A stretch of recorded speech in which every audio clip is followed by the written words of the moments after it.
حدثنا آدم حدثنا شعبة عن الأعمش قال: سمعت إبراهيم يحدث عن همام بن الحارث قال: رأيت جرير بن عبد الله بال ثم توضأ ومسح على خفيه ثم قام فصلى، فسئل فقال: رأيت النبي صلى الله عليه وسلم صنع مثل هذا.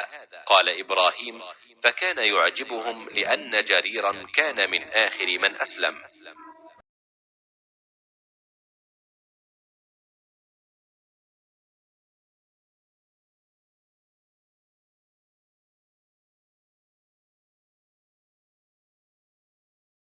मैंने जरीर बिन अब्दुल्लाह को देखा, उन्होंने पेशाब किया, फिर वुजू किया और अपने मौज़ों पर मसाह किया, फिर खड़े हुए और मौज़ों समेत नमाज पढ़ी।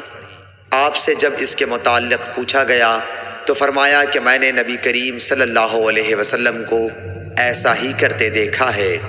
इब्राहीम नख़ई ने कहा कि यह हदीस लोगों की नज़र में बहुत पसंदीदा थी, क्योंकि जरीर रज़ियल्लाहु ताला अन्हु आखिर में इस्लाम लाए थे। सही बुखारी हदीस नंबर 387।